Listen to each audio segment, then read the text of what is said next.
Hello there. Welcome to the Fontaka Junction podcast. It's your go-to for everything fun and everything happening. It is me, your host, LA, right in front of your TV screens. And with me, I've got my rock steady right-hand man, Rasha. What's good? From your TV screen. That's how we roll. Yeah. You're looking really funky today, Rash. What's going on? Is this to grace the occasion or what? Yeah, but you know me now. This is the way I always look now. It's not like I'm doing anything out of the ordinary. Yeah, wearing shade to shade up inside the house. You're wearing shade inside the house. Yeah, we are not doing it like inside studio like that. Don't forget that we are in public as we are. So we're in public. What it is. How are we in public? We're in public now. We're putting ourselves out there now. So so you have to look the part. Yeah, well, you could say that. All right.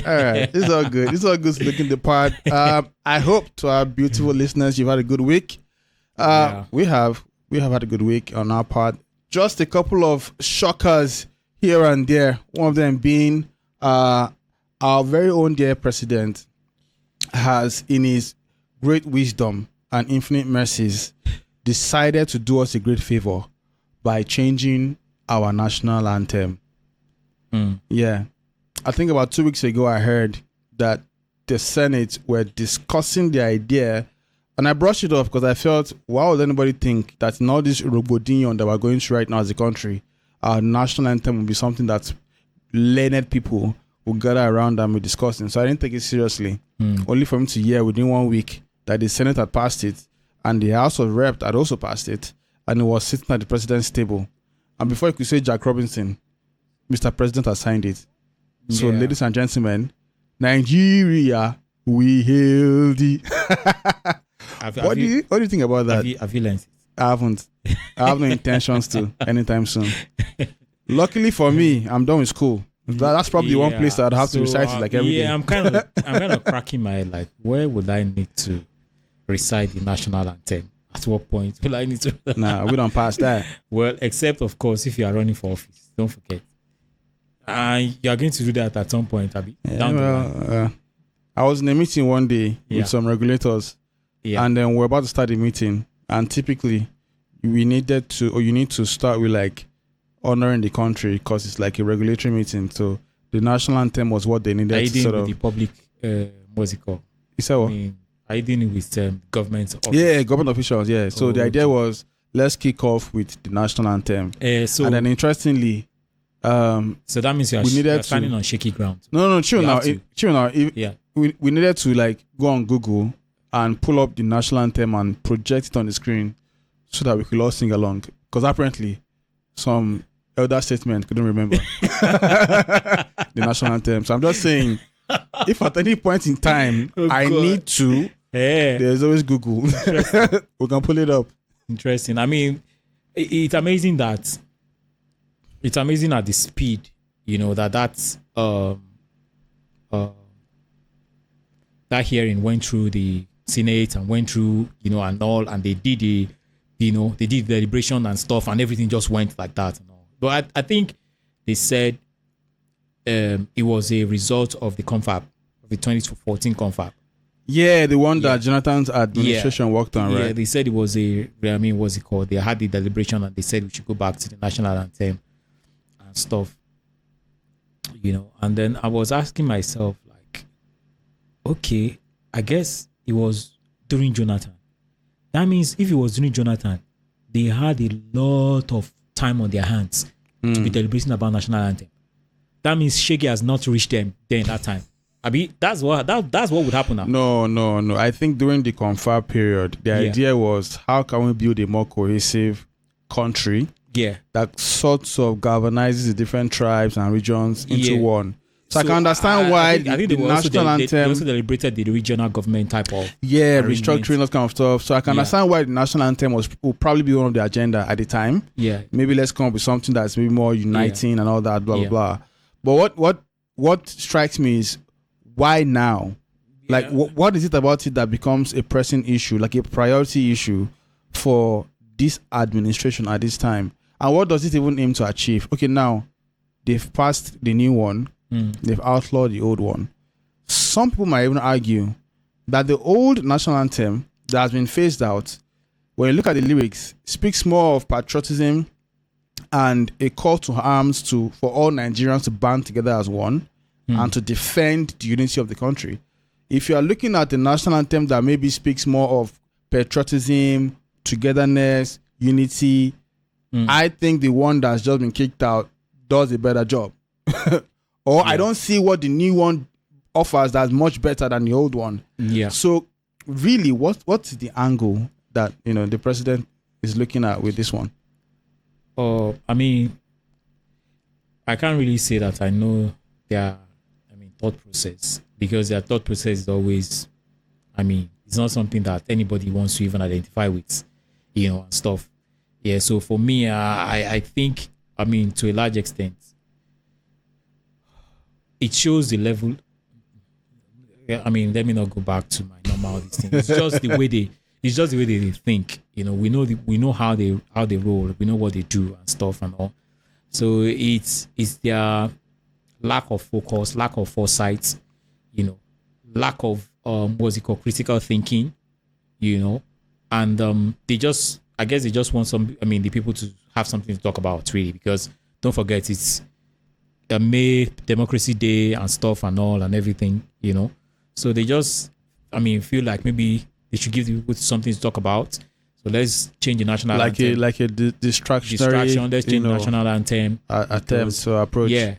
1 year in office, nobody knows what is going on. Everything is off the roof. Inflation is, So for me, I don't see any reason why there should be a change of national anthem now. Also, they said because the arise to compatriots. Arise to compatriots, Arise to compatriots. Mm-hmm. They said that one was designed by Obasanjo's government, and it was written by a police officer, and all, and it felt more like they was still a military type of tone to it. Military tone to it, like they are calling us to arise compatriots, like attention, and stuff and all. Like, doesn't really make any sense, really. Yeah. And then this one was written by a Nigerian police officer. The other one was written by the British, and all, when they were trying to hand over to us, and all. Yeah. So for me, I saw Tolu Ogunlesi post it and talked about when they were advertising for who to write the new national anthem and stuff and all. That one likes to go and bring history. I don't know who that one benefits. It likes to bring history for the whole world to see. Yeah. And all.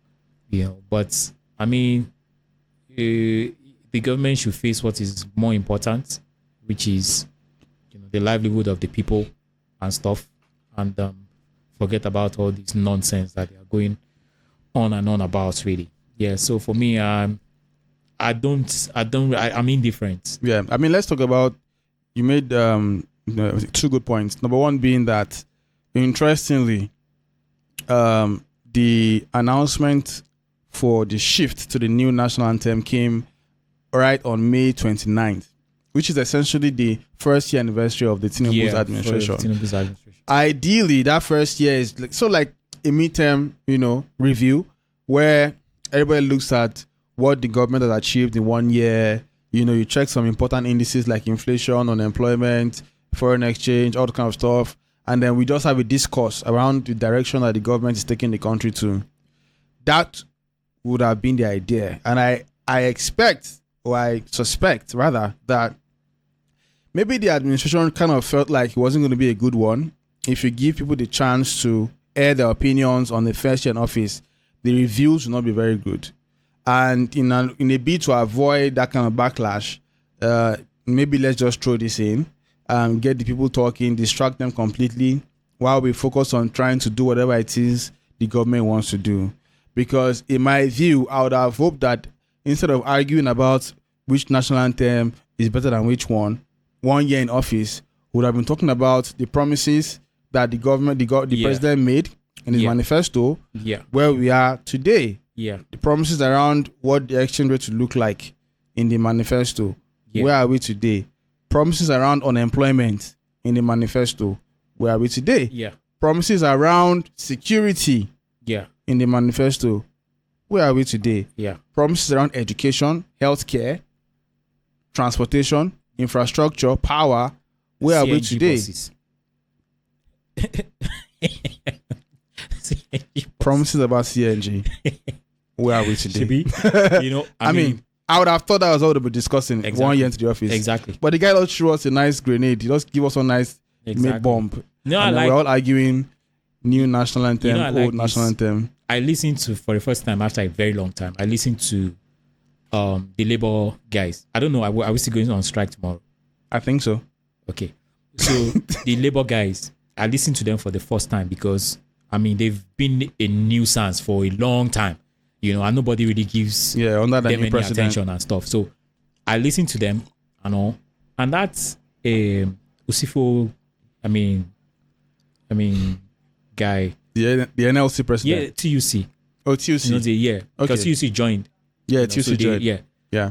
I mean, I like his, you know, and so when he was talking, what he said that was kind of like made a lot of sense to me. Is that they said side by side the proposition of the 60,000, what's it called, new minimum wage. Yeah. So they said they went to the government and they said, what you guys are proposing to us, it doesn't make sense. You know, I mean, the proposition was done way back. I mean, when, you know, the proposition for the increase in the minimum wage was done from way back when and stuff. Now, they said, when was he? I think it was Jonathan. During Jonathan's era, I think it was 140 something. Well, how much was dollar during Jonathan's era? 190. Maybe like max. Max and stuff. We're at how much? Well, like 1.5. 1.5 now. Yeah. And they said during that time they were proposing new minimum wage. They were still proposing new minimum wage and stuff. And $100 at that time was 1,000. I mean, what was 18,000 naira? Yeah. You know, $100 now is 150,000 naira. Yeah. How does it make sense? Yeah. You know that now what we're now getting now $40.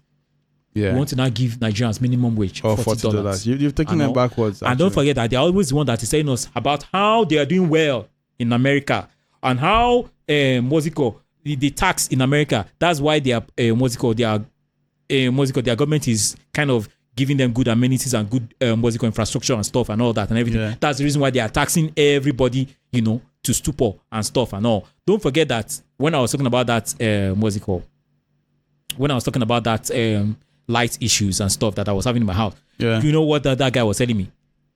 Our own from my own area, the for postpaid, the ones that are estimated billing, the the minimum wage. Let me put it that way.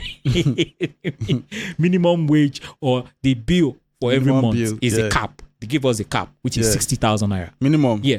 Damn. Yeah, that's minimum. Yeah, that's the cap. That's like the cap, like 60,000 naira. Do you get? So, and then it's the same government that went and told them, okay, it's okay to increase and stuff and all. And they increased on us, you know. So what the Labour now did is the Labour now went into the market. They now did pricing for, okay, if we're taking 60,000 naira, if we're buying food, how much are we going to buy? Tomato has turned to, I think 140,000. See, the basket now, they said 140,000 naira also. Yeah, bag of rice is like 75k now. 80,000 naira. That's the 80,000 naira, you know, because 70,000 is official rate.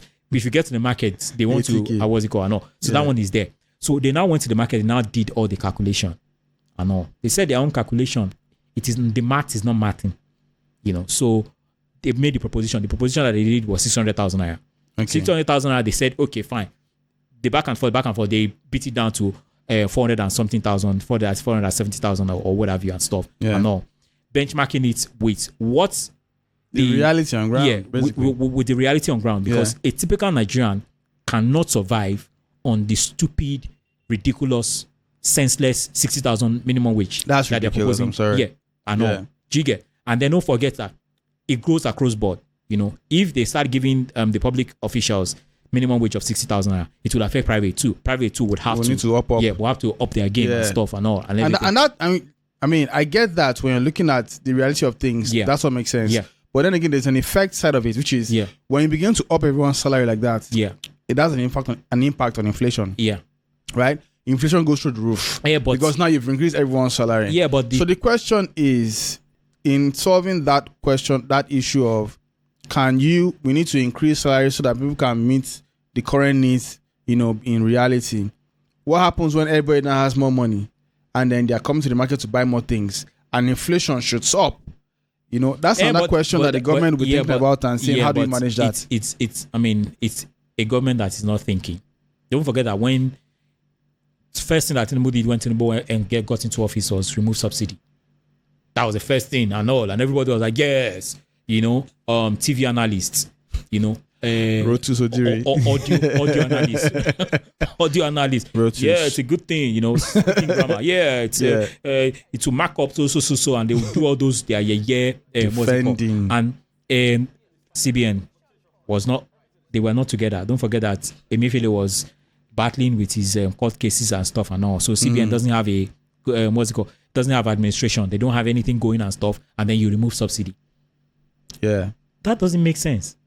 It doesn't really make sense at all, really, because you need to have people on ground that will have done their due diligence, that will have done, their, their, I'm trying to look for the English now. Can you help me? Do their findings, do their regular findings, like, okay, how will this affect, if we remove the subsidy, it will shoot up, the fuel price. Fuel price, in turn, would affect, commodity, like the impact, would affect, and stuff. Impact analysis. And then guess what? They said that one is not enough. Yank dollar, Naira, subsidy too. Yank it off and stuff and all, and everything now went haywire. Yeah. The only people that are getting paid now, they are the ones getting paid, and we are suffering. It's ridiculous, really. I just hope that they can get their acts together, and actually do something about what is happening. Yes, my thing. If the government are going to be reluctant to pay minimum wage of 500K, I understand that, right? But there's got to be a compromise. Yeah. If you want to keep wages low, you must find a way to rain down on inflation. Yeah. Basically, if you're giving someone 60K as your minimum wage salary, bag of rice needs to be like 5K. Exactly.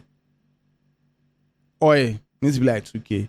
That 60K needs to be able to take people home. Basically. Exactly. So if you're concerned, and I guess that's what the Ministry of Finance is looking at, saying, if you start giving everybody 500K now, before you know it, inflation will skyrocket. They are not serious. They are out of their mind. They're not the one that's supposed to be advising, the government, like, this thing is very bad, dangerous. Yeah, exactly. So now what they need to do, if they are going to refuse to increase salaries to that level, they have to find a way to bring down inflation. And I'll say this very quickly here. Whatever it is Cardozo is doing at the CBN with the monetary policy rate, I don't understand what it is. I'm confused. Because, and I understand that textbook analysis would teach you that when inflation is going high, increase interest rates so that people will not be able to get access to funds. And because people don't have access to funds, demand for goods will reduce, thereby dropping the prices of goods because demand has gone down compared to supply. However, Nigeria's problem is not a demand problem. Nigeria's inflation is not a demand pull inflation. It's essentially a cost push inflation, whereby the cost of inputs are skyrocketed because of the devaluing naira. So increasing interest rates every month, I think it's 26.5% now. You are just further, maybe, I think 26.5. You are further constricting the economy. And then you're even making things difficult for manufacturers because their cost of debt is going up. And because the cost of debt is going up. I for one, don't forget I manufacture, Yeah, exactly. Fund connection business. And it's been very difficult for people that are manufacturing. Very difficult, And people want, they want prices, down and stuff and all. And I'm like, we are all in this situation together. Yeah. Things are not really, going well for everybody. When it comes to marking up, how are you going to make profit and stuff and all and everything, And it's not good I mean, it's not good. Yeah, so they need to get it's harder. So for me, they need to get their acts together. The point again is, if the government is serious about reining in inflation, don't exacerbate the situation by increasing interest rates. Exactly. The average Nigerian does not even really have access to loans like that, right? What you need to be doing is addressing the issues that is making the cost of materials go up. Address FX. If the government needs to defend the naira again, then so be it. Defend it now. Defend the naira. Doing all peg it at 400 naira or 450. Exactly. If you peg it at 400 naira, 450, don't forget that affects fuel as well. Exactly. Fuel will go down. Fuel will go down. Everything will go down. Yes, our reserves might suffer for it for the time being, but that's why the government needs to have sense. When you defend the naira, you have a long-term or a medium-term plan, which is grow exports, right? There is no reason why today the naira doing Obasanjo.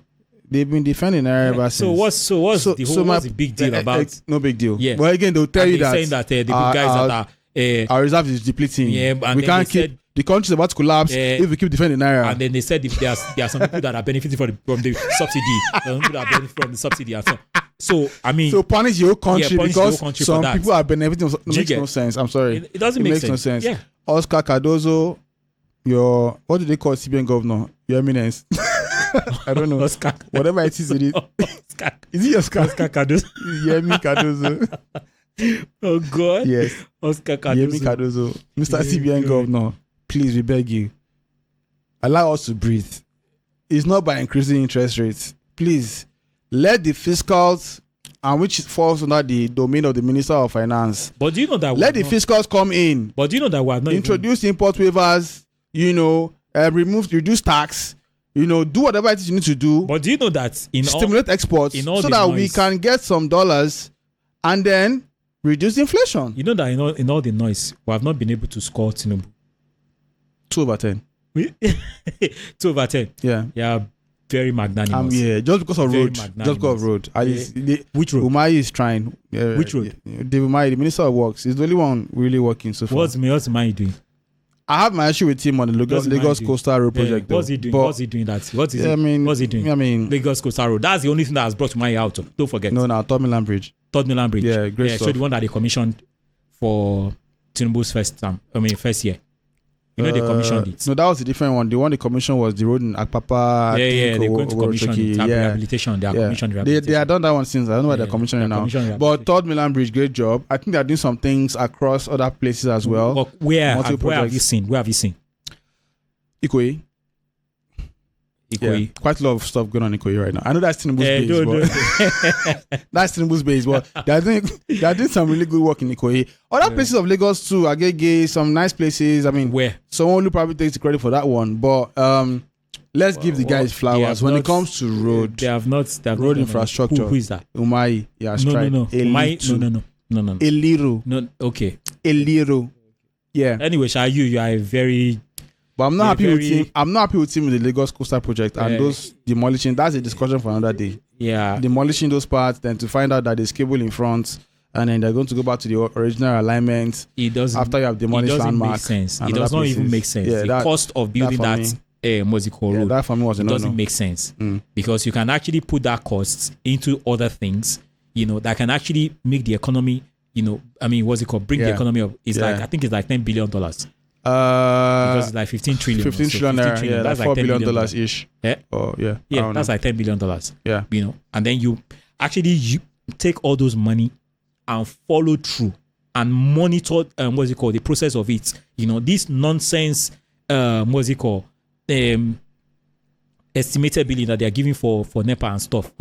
If you pump that thing into maybe power generation and stuff and all and everything. And you follow it through. I'm not talking of the one that they will just give money and they'll just go and sit down. Yeah. And then 5 years later, they will say they don't know where the money went to and stuff. Follow it through and all. We would actually get better, generation, internal generation IGR from that compared to this road. Because the road that we have not even finished, taking care of it before we go and start another one, a white elephant project. Umai, I'm giving Umai 0.5. 0.5 over 10. Yeah, that's what I'm giving it. Yeah. How about Tinubu? Yeah, Tinubu. First year in office. I'm still thinking of what mark I'm going to give to Tinubu. How long will it take you to think? Well, maybe next episode. Maybe next. Yeah, I'll give him a 2 over 10. Maybe the next. Because he has sweet mouth too. Tinubu. Yeah. Every time he comes on TV, it sounds like someone that really wants to change things. Yeah, Tinubu has. But I don't know. And that's why. I don't know. That's why he has a lot of people that are very backing him up, right? Yeah, that like non-entity. Yeah, that's where they feel. They fall for that stuff. Yeah. It's a good. Yeah, they sweet mouth. But Tinubu, if you are somebody that is body to Tinubu, you find it difficult to change it for him. Yeah, you find it difficult. Yeah, the guy has a sweet mouth. Yeah, and then he knows how to make you feel okay. Yeah, you know what I mean. Yeah, maybe like give you one road job. Yeah, maybe like this coastal this thing now. Yeah, you can imagine you taking maybe just the railings, just the iron rod. The rod. Just the rod. It'll be soft. That's where I'm sure there was one man that was on TV. They say once I saw APC, I just tuned off. If I see them, once I see APC, I just tune off. The guy was talking, was like, he doesn't know why Nigerians what's it called? That the new minimum wage is going to alleviate poverty. Is going to I'm like, man, at 60K. Man, these guys are so it's just like what Professor Keyamo is now doing. That he was saying like the new Nigeria Airways. Yeah, Nigeria Airways, that it was a sham from the beginning. No. Guess what? Coming from the government that he was a part of. Yeah. He's not acting like he's maybe like he didn't know that. Yeah, he's like a novice, he doesn't know anything and stuff. Yeah. It's ridiculous. Really. All right. Anyways, Nigeria will be healthy. Yeah. In as much as we don't like it. In as much as we don't like it, we need to learn it. The tribes ought make the. If you don't really like it very much, try and become president. So yourself can change it to your own anthem. All right, moving on. Donald Trump. My man. Yeah. I feel like at this point, we need to compare his trials and tribulations with that of Jesus Christ, our Lord and Savior. And he's going through a lot. Yeah. By the time they give the verdict, you know how many years? 150 years in prison. Because of what? Hush money. Because of hush money. Let's talk about it. I think how ironic is it that when you look back to recent history about the people who have been past presidents of the United States of America, or going all the way back to George Bush, Bill Clinton, or Barack Obama, all these guys who have been known for being pseudo warlords, purveyors of war, battles, and death, that Donald Trump becomes the first ex-president to be a convicted felon because he paid off some shorty hush money. How hypocritical can that be? And what does this mean for America's civilization as a whole? Because it's just giving like in your face, like we're going to do what we want to do, and we don't really care about being like reasonable anymore. Yeah. I mean, Donald Trump kind of disrupted a lot during his 4 years when he came to office, because don't forget that they didn't think he was going to win. It was more like, you could see Obama like, Trump is never going to be president. The same thing with Hillary Clinton. She was just cruising. All the places that she was supposed to go and campaign, she didn't go because she thought he was going to come to them on the platter, and all that, everything. And Trump, the guy is always ahead of his time, when it comes to taking opportunities and stuff and all. Trump majorly used social media, for his for his campaign and stuff and all. And that's the reason why, don't forget, later down the line, he was banned. They banned him from they removed him from Twitter, they removed him from Facebook, they removed him from Instagram, they removed him from all those places. Yeah, literally pulled him off social media. And it was because they saw that he was very used those platforms very well, and he caught them unawares and stuff and all, because the Democrats were just spending money among themselves, amongst the country and stuff and all, So this hush money that he did, it's so bad that the judge was telling the jury, like they don't always, all of them don't have to agree. to come to a conviction. Doesn't have to be 9 months. It does not have to be 9 really months. And so to come to a conviction. Everything that he did at this trial was more so to just get Trump. That was what he did. It was more so to get him and to teach him a lesson and then to remove him from the from the ballots and stuff. And we know what happened. Just after the announcement when they convicted him and stuff and all, as a convicted felon. The donation of his crash. His site. He got lots of donations. Yeah, as at last count, they said it was 58 million. They raised $58 million. Damn. Within 24 hours, and stuff. And he was at the Bronx, recently. Bronx was like they've been Democrats for over 100 years, if I'm not mistaken. But he's been Democrat for a long time, Mm-hmm. And Trump was at the Bronx, to go and just show his face and campaign because of his court case. He couldn't go far because he had to appear in court and stuff. So he used that to stop at Bronx and stuff. At the Bronx, I've not seen blacks turn out for Trump like they did. Black, Hispanics, and that's where Alexandria Ocasio-Cortez, that's where that's our district and stuff, and she's a Democrat, but it was obvious that the guys, the real Americans, I'm not talking of people that are talking heads, pundits on CNN and on mainstream media and stuff and all, talking of the real people, and then they took it to town. Those guys were like, they were saying like Trump is not welcome. Those Democrats were saying Trump is not welcome. They interviewed one of the residents, one of the guys that were there. The guy is a Democrat, a registered Democrat. He said, who the hell are they to tell us who will come and visit us and who will not come and visit us and stuff. And also, it's obvious that, Trump, people like Trump, because like they said, you guys can tell us all the crimes that you said he's committed.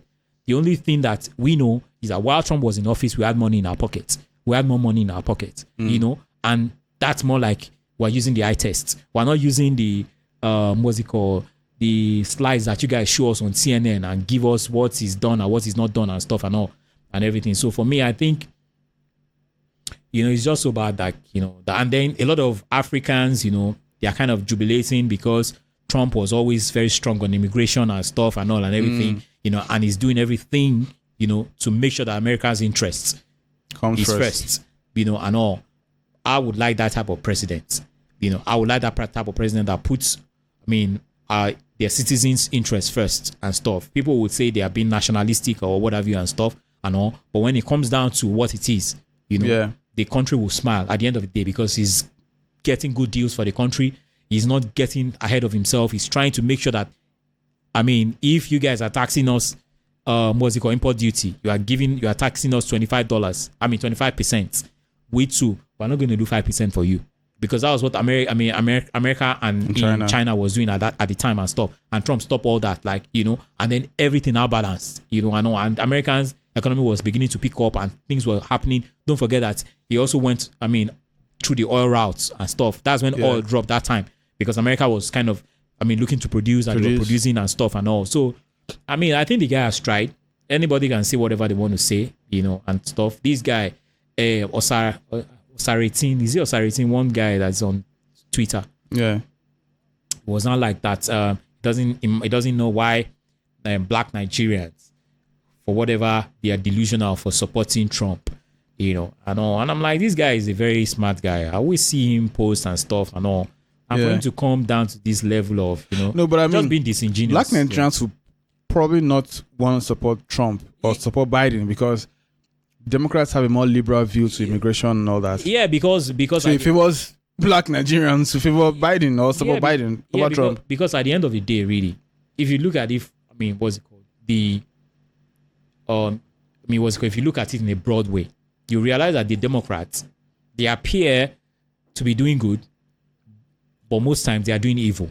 Don't forget that it's been war and war back to back. Yeah. During Biden's era and all. Yeah. The pulling out of Afghanistan, the October 7th, attack Israel, they've been, different. Iran too has been going on bonkers, blowing up stuff here and there and stuff and all and everything. Don't forget that the president of Iran too died in a helicopter crash and stuff. Suspicious helicopter crash. I mean, so things are just going bonkers, and that's a typical Democrat era government.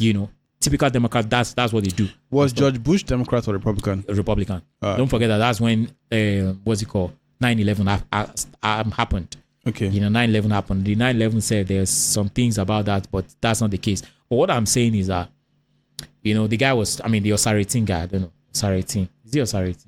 Yeah, probably. Asemota. Asemota. Yeah. I know. And it was like that, but the guy shouldn't be talking like that, really. He should actually say the right thing. And I know, because that guy is very smart. I see his tweets and stuff and all. I know, if he really wants to, go deep and look more further. If I also ask you, a Trump presidency, would it favor Nigerian immigrants or not? No, it won't favor Nigerian. So clearly, that's probably where it's coming from. I'm saying he's surprised that there are black Nigerians who are supporting Trump. Yeah, but the at the end of the day, really, if all our governments, the governments across board, if all of them, if they are in their senses, what they'll be looking at is how is Trump? What are Trump's policies? And if you look at Trump's policies and say, okay, fine, what can we adopt from what he's doing? Making sure he's doing, giving good negotiation and stuff and all. We've got, stuff that we can brag about too now. We got, recently Tinubu said that we're not going to be refining our, I think it was copper or something like iron, something like that. It was like Nigeria will stop, was processing it outside of Nigeria and stuff.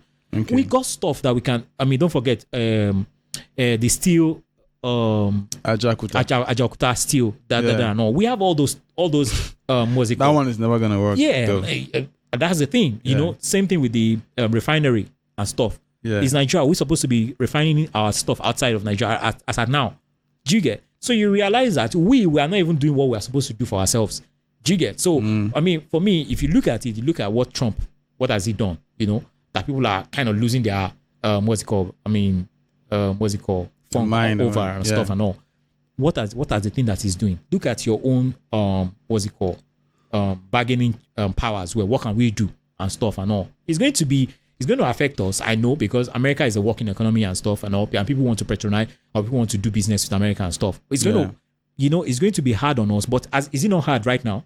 We're talking about 1 year in office of Tinubu, and things has never been this bad, and all. So at the end of the day, really, we can actually look at it and say, okay, let us also look inwards and look at how we can make ourselves better. Really, that's what it should be about. Really, we shouldn't concern ourselves about immigration. Is it everybody that's going to go? We have 200 million people in Nigeria. Not everybody's going to go to the US. Yeah, exactly. Sure. So the list that they will give, maybe like 500,000. Yeah. Because they said Nigeria is about 500,000 in the US now. The US. Okay. If we are going to say, okay, we had another one, 500,000, where are the rest of people going to go to? Yeah.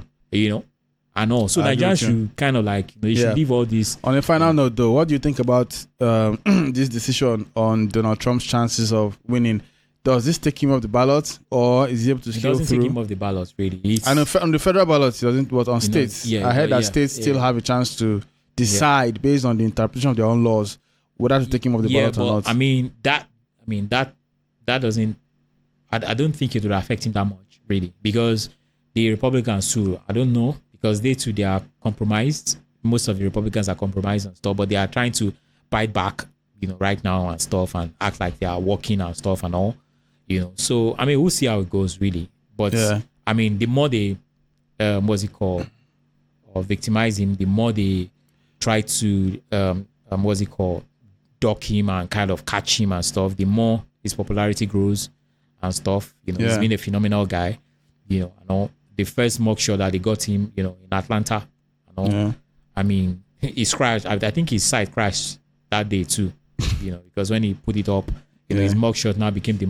I think they said it's the most tweeted or the most viewed shot ever in the history of the internet and stuff, And that's what it is, really, because at the end of the day, the people that are playing politics, they know what they are doing, But the real people, they know what's up, and they're like, this is the way the government, this is the way they treat us, and all, and Yeah, interesting time ahead between now and November, when the final votes and dice will be cast. Till then, we'll watch how things unfold. We need to go on a quick break, but don't go anywhere, because when we come come right back. A very interesting gist and a very peculiar story time that I'll be reading out to you guys.